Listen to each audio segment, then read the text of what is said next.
Тұлпарды тезегінен таныған Қанай.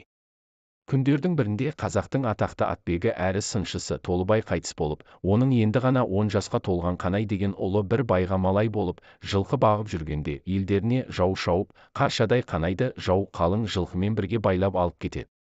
Сөйтіп сыншының баласы жау қолына түседі. Қараған деген хан оған қозы бақтырып қояды. Қаршадай Қанайдың ел жұртымен туған жеріне деген сағынышына ауыр азаппен ащы таяқ қосылып, оның көз жасын көл қылады. Қайғы қасіретпен бір жыл өте шығады. Бір күні таңертең Қанай қозысын өріске айдап бара жатып, жылқының бір қу басын тауып алады. Байқап қараса, ол тұлпардың басы екен. Қанай тұлпардың басын таныған заманда-ақ сыншы әкесі есіне түсіп, басты құшақтай алып, зарлаттың жастай тәңірім, осылай ма еді әмірің? Қу басын көріп тұлпардың, езілді өкпе бауырым. Сені тұлпар басы деп кім айтады, дүние-ай? Мені сыншы ұлы деп кім таниды, дүние-ай? Деп зарлай жөнеледі. Дәл сол кезде бір топ нөкерімен аңға кетіп бара жатқан хан атының басын тартып, әй, бала, қу басты құшақтап неғып жылап отырсың? Айтшы, құшақтап отырғаның ненің басы? Дейді. Бала көзінің жасын жеңмен сүртіп, бұл тұлпардың басы. Осы басты көріп, әкем есіме түсіп, жылап отырмын дейді. Хан таңданып, тұлпардың басы екенін қайдан білдің? Дейді. Қанай, әкем жылқының сырын 5 саусағындай қанық білетін сыншы, тұлпардың сүйегінен танитын жылқы маманы еді. Мен сол кісінің ұлы болсам, тұлпардың басын қалайша танымаймын? Дейді. Хан ентелеп, олай болғанда тірі жылқылардың қасиетінде білетін болдың ғой. Маған тұлпар таңдап бере аласың ба? Қанай басын изеп, жақсы білемін. Тұлпар болса бір қарап танимын дейді. Хан біраз ойланып тұрып, әкең кім еді? Дейді. Қанай, әкем қазақтың атақты ат сыншысы Толыбай деген кісі еді деп жауап береді. Хан қуанып кетеді. Аңға бару райынан қайтып нөкерлеріне, мына баланы жақсылап киіндіріп, астына бір жақсы ат беріп осында алып келіңдер. Өзіме қарасты жылқыларды түгел аралатып, тұлпар таңдатамын деп бұйырады. Нөкерлері баланы ауылға апарып киіндіріп, астына ат беріп, ханның қасына алып келеді. Хан Қанайды ертіп алып бірнеше күн жылқы аралайды. Бір жерге барғанда неше мың жылқының ішінен бір қара атты ұстатып алады да, оның көзіне қарап, алқымын ұстап, ауыз, мойын, қолтық, тізе, бақай, тұяқ, табанына дейін мұқият көріп шығады. Кейбір мүшелерін өлшеп, екінші бір мүшесімен салыстырады. Тағы бір жерге барғанда бір топ жылқының ішінде жалғыз өзі асыр салып жүрген бір сары тайды ұстатып алып жіліншігін қарыстап, мойнын өлшеп, олай-бұлай бұрып тексереді. Қасында жүрген нөкерлер қалай екен десе, жүйріктің мойны былқылдақ болады, сигенде керіліп тұрып сиеді, тышқанда үздік создық тышпай, тезегін бір жолда бір-ақ тастайды. Қазірше мен көрген жылқылар ішінде осы екеуінен озатын жүйрік жылқы жоқ дейді.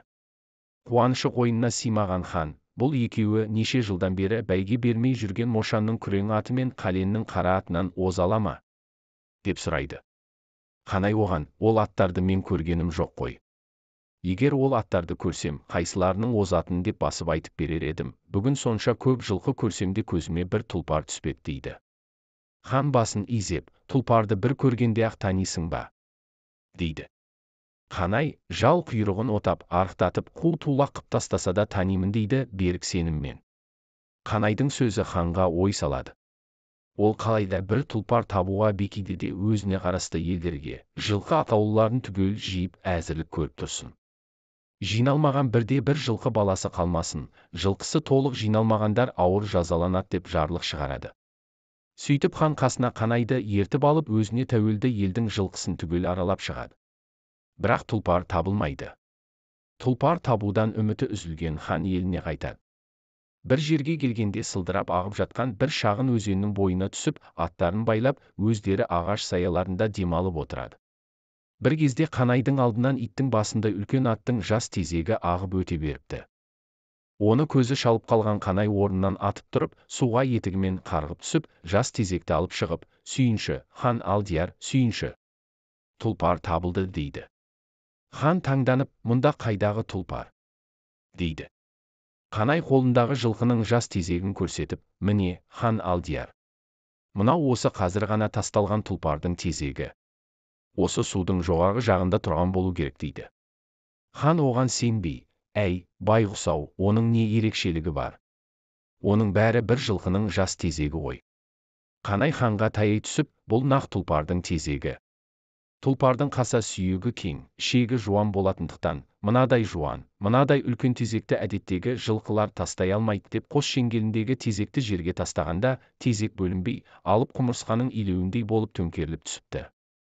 Міне, бұл нағыз тұлпардың тезегі. Тұлпарлар тезегін әдеттегі жылқылар секілді бөліп тастамай, дәл осылай бірақ тастайды дейді Қанай. Хан орнынан атып тұрып, ал тез тұрып, өзенді өрлеңдер, суда үйіздеп тұрған тұлпар болса ұстап алайық деп нөкерлерін ертіп суды өрлейді. Оларға жылқы кездеспей. Бір жерге барғанда су бойында демалып жатқан арбалы саудагерге кездеседі. Қанай табылды деп ханның қасына жүгіріп барады. Әне, хан Алдияр, анау арбада жегулі тұрған арық көкшұбар тұлпар, дәл сол деп қуанып сала береді. Хан нөкерлеріне сыр бермеңдер деп қойып, өзі саудагерлермен сөйлеседі. Мына арық көкшұбар атты сатасыздар ма? Сатамыз. Бұл өзі арық болғанымен 3-4 аттың жүгін жалғыз тартатын күшті ат еді. Бүгін аяғына шеге кіріп ақсап қалды. Орнына үлкен бір ат берсеңіз, берейік дейді саудагерлер. Онда мына біздің аттардың ішінен таңдаған біреуін алыңдар деп хан саудагерге бір ат беріп, көкшұбарды ақсаңдатып алып қайтады. Хан үйіне барған соң көкшұбарды Қанайдың баптауына береді. Қанай жылқыдан 4 арық ат алдырып, көкшұбармен бірге бағады. Әкесінен көргені бойынша 5 атты күндіз-түні мәпелеп бағып, әбден семіртеді. Бір күні Қанай ханға барып, хан Алдияр, көкшұбармен бірге баққан 4 аттың бірін сойғызыңыз, жілік майын көрейін дейді. Хан нөкерлеріне бір атты алдырып сойғызады. Қанай оның жілігін шағып көрсе, жілік майы қарала екен. Оны көрген Қанай, хан Алдияр, көкшұбарыңыздың жілік майы да дәл осындай қарала екен. Бұл тұлпарыңыздың әлі толмағандығының белгісі дейді де, көкшұбар тұлпарды баптап баға береді. Көкшұбар тұлпар күн сайын құлпырып көркіне көз тоймайтын болады. Арада 6 ай өткенде екінші атты сойғызып, жілік майын көрсе, майы және де қарала екен. 9 ай болғанда 3-ші атты сойғызып көрсе, жілік майы және де толық ағармапты. Дәл 12 ай өткенде 4-ші атты сойғызып, жілік майын көрсе, кемігіне дейін ағарған екен. Сонымен Қанай көкшұбар тұлпарды ұстап жаратуға кіріседі. Алдымен 3 күн арқандап қояды. Онан соң әр күні кеште олай-бұлай жетелеп босандырып, түнімен таң асырып қояды да, таңертең күн қызғанша жайылтып, онан соң азырақ терлетіп таң асырады. Осылайша күндіз азырақ жайылтып, кеште терлетіп, түнде байлаумен 15 күнді өткізеді. 15 күннен соң мініп терлетіп, суытып жүріп тағы 15 күнді өткізеді. Онан тағы да 2 ай жылқышылармен бірге жылқы бағып өткізеді.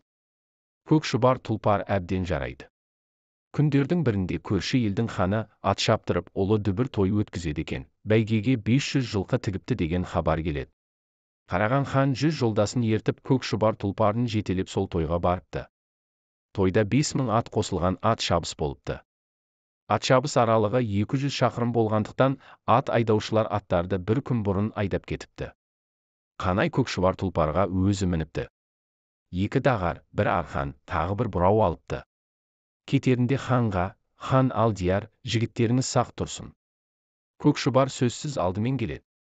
Жігіттеріңіз ұстап тоқтатпаса, мұны тоқтатуға менің шамам келмей. Ең абзалы 2 мықты діңгек орнатып, 7 қабат керме керіп қойсын деп кетіпті. Ат айдаушылар шабандоздарды межелі жерге апарып қондырып, ерте тұрғызып, жарыстырып қоя беріпті.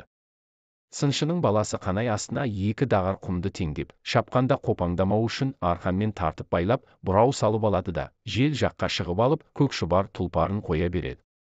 Бір кезде тұлпары қызып, терлей бастайды. Қызған сайын адымы ашылып, қатарындағы аттардан бір-бірлеп оза бастайды. Қанай астындағы дағардың үстіңгі жағын тесіп қояды. Тұлпар шапқан сайын құм бұрқылдап төгіліп, тұлпардың қарқыны үдей түседі. Бір кезде тұяғы әбден қызып, құстай ұшады. Қанай арқанды қиып жібереді. Құм салған дағар түсіп қалады. Көкшұбар тұлпар жебедей ысқырып, ат біткеннің бәрін басып озып, бәйгеден жалғыз өзі келеді. Ханның нөкерлері көкшұбар тұлпарды керген арқанға тартып жүріп әрең тоқтатады. Сөйтіп хан 500 жылқы бәйге алып, асып-тасып қайтады. Ауылға келген соң, сыншының баласы көкшұбар тұлпарды қандырып суармай, жартып жайылтпай байлап тастайды. Тұлпарға жаны ашыған хан, сыншының баласынан, «Әй, Қанай, мына тұлпарды неге суға қандырып, шөпке тойдырмай байлап тастадың? деп сұрайды.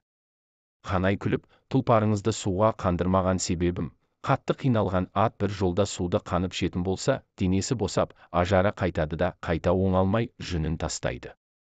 Тойғызбаған себебім, қиналған аттың ішегі босап балбырап тұратындықтан ас қорыту қабілеті төмен болады. Егер осындай күйде тойындырып жіберсек, ат дертке шалдығып, екінші бәйгеге қосуға жарамай қалады. Сондықтан мұны 3 күннен соң суға қандырып, бидайды сүтке бөрттіріп аз-аздан тойындырамын дейді. Бала ел жұртын сағынады. Бір күні көк төбеге шығып, кеңес құрып отырған ханның қасына көк шұбар тұлпарды мініп келіп, 500 жылқың тұр әне, тұлпар мінген тұрар ма? Енді мені сұрама, Құдай төбеңнен ұрар ма? Тұлпар тегін табады, ер жігіт елін табады. Қош, сау тұр. Елім мен жерімді сағындым, еліме кеттім деп тұлпардың басын бұрып, елін бетке алып шаба жөнеледі. Хан нөкерлерін атқа қондырып қудырады. Бірақ барлығы жете алмай шаң қауып қала береді. Сол күні сыншының баласының әпкесі түс көріп, елін жиып былай дейді: түсімдегі хабарға қарағанда інім тұлпарға мініп қашып келе жатқан сияқты. 7 қабат керме арқан тартыңдар, болмаса інім де, тұлпар да мерт болады деп 7 қабат арқан кергізеді. Әпкесінің түсі айтқандай дәл келіп, түс мезгілінде көк шұбар тұлпар даланы дүбірлетіп, артына будақ-будақ шаң тастап ауылға таяпты. Ауыл адамдары қаумалап, тұлпарды кермеге қарай бейімдепті. Тұлпар 7 қабат арқанның 6 қабатын үсіп, 7-ші арқанға барғанда әрең тоқтапты. Сөйтіп сыншының баласы сыншылық өнерімен ақыл парасатының арқасында аман-есен ел жұрт, туыс-туғандарымен қауышыпты. Авторы: Айып Нүсіпоқасұлы.